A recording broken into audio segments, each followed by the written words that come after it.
90% of small businesses fail within 1 year. And it's not because the entrepreneur had a bad product or a bad service. It's because they were playing the game without knowing the rules.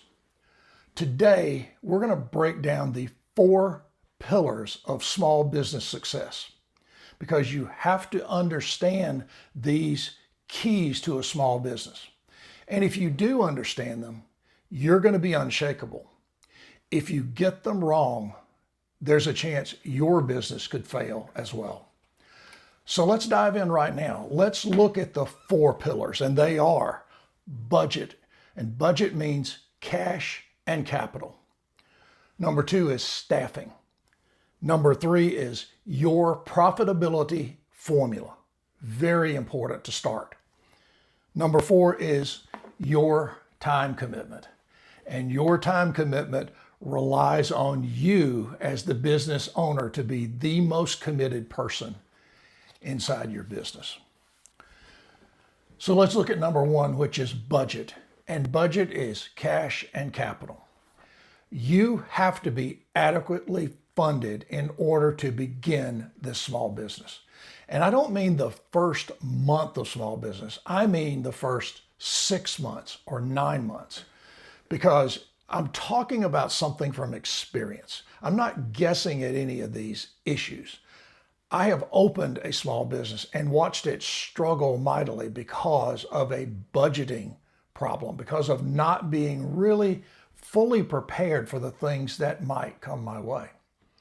Some of those things are a business downturn. You started up when the business seemed absolutely right, but it didn't catch on immediately. Maybe you missed something in your planning and you were hit with a fee, a licensing fee, or a machinery fee, or some sort of product addition that you had to have in your business process. When you run into those, you're typically not generating enough cash from this new business to cover that added cost. You've got to have the reserves to jump in and solve this problem so your business doesn't suffer greatly and really lose whatever momentum you started, and maybe even get thrown into a real cash crunch immediately. Take the time to plan your budget, even if you have to put off the opening of your business. There's no need in rushing in. You have to be ready to get in. And budget, meaning cash and capital, is very, very important to your startup. The next thing is staffing. I was in the restaurant business. I can tell you that staffing in that world is a nightmare, and it's just almost impossible to stay ahead of. You're going to turn over people. And I think that's probably true in every small business. No matter how well you interview or how deeply ingrained you are in the process of finding the right people, sometimes those right people just don't stay with you. You know, life gets in the way. There are things that come up that you or them haven't anticipated. Staffing is so important because you have to have the right amount of staff. Staffing is absolutely critical to getting yourself up and running and maintaining a good business work pace.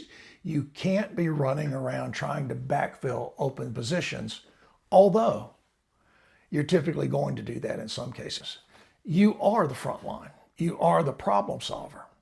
And staffing will be a big part of that because turnover in small business is inevitable. Get yourself ready for that. And of course, do the very best hiring process you can possibly do. Make sure you hire people who are serious. Make sure you hire people who understand this small business and your personal risk. And try to get them on board with you from the very, very beginning of your business. Now, the third pillar of small business success is your profitability formula. So what do we mean by that? You can't go into this business thinking you know the numbers. You have to go into a small business absolutely understanding the numbers, margin, cost, all the different things that are coming in that will chew up your cash and your capital. and will nibble away at that profit margin you establish. So let's take an example. Let's say you've got a product, and let's say you sell it for $10. Let's just be very simple here. If you sell that product for $10 and you have come up with the idea that you've got to make $3, basically a 30% margin, which is pretty darn good. You'd love for it to be 50, but let's say you're sure that 30% or $3 profit out of that $10 cash register ring is going to make you profitable. Well, let's say as you go through that, there's an unexpected expense. There's a staffing problem. There's some sort of expense that goes on in your business, and you're now making $2 instead of the $3. Maybe it's even worse. Maybe you're making $1. So now you have a very big problem. What are you going to do as a new business? What have you done? I was in the restaurant business, seeing that a product we were selling was not profitable. We were actually at best breaking even, but we've got all our costs, the building, the rent, the power, the staffing, the taxes, the insurance, everything was involved in that $10 sandwich we wanted to sell. What do? You have to raise the price, right? Or you have to lower your cost. Those two things are your alternatives, and you have to understand your alternatives. Can you reduce the size of a product? Can you reduce the quality of the product? And if you do so, will it kill the item? Well, you've got to do something, even if it's to drop that item or move away from that item. Now, in many small businesses, you are one or two product centric. In other words, they are the core of your business. You can see how this really impacts your future. If you want to go out and struggle on minimum margin or break even, it is unbelievably stressful. It is a slow death by 1,000 pinpricks, I guess you would say. It just takes the life out of you. It takes the heart out of you if you see your hard work turning basically no return, no income in return. You've got to make sure that you understand your profitability formula. And if anything, you should hedge your profitability formula with a little cushion that if you have to reduce a cost, you can do so without really impacting your margin. If you're shooting for that 30% margin, go out at 35 so that you can adjust off of it if things go a different direction than you're expecting. The other thing is, always stay very close to your profitability formula. Understand it as time goes by, because costs, your expenses are not static. They're going to change, and typically going to change in this direction. They're going to go up. They're not going to go down typically. Now, if you come up with a much better process and efficiencies and things of that nature, or maybe you can buy in bulk and reduce the cost of materials, those are things that might help you. Those are not common.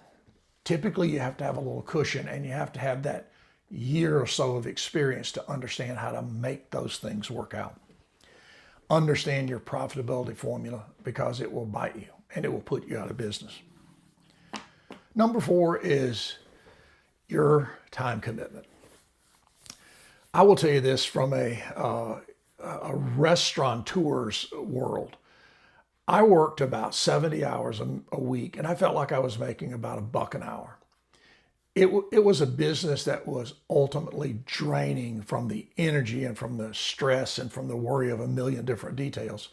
Supplies, staffing, crowd. Where was your crowd? Where was your marketing? What did your marketing do to bring people into your business?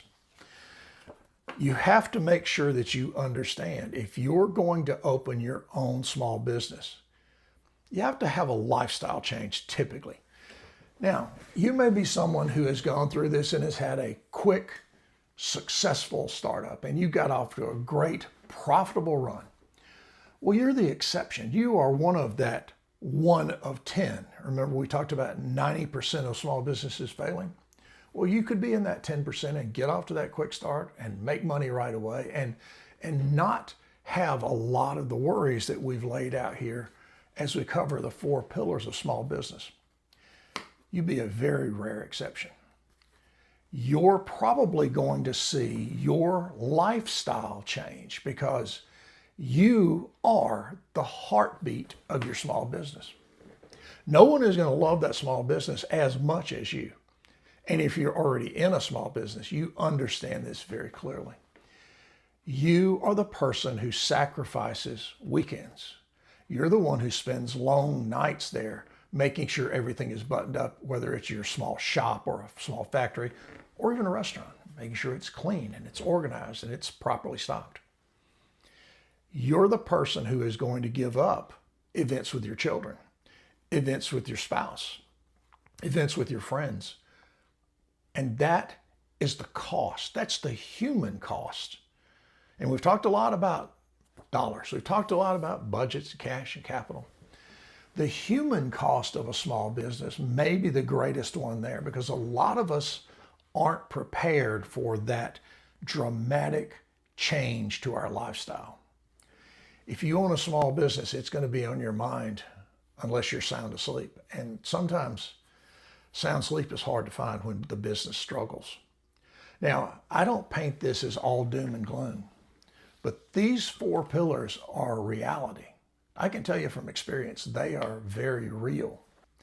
If you follow these 4 pillars of small business success, like I said earlier, I think you have a great chance of being successful.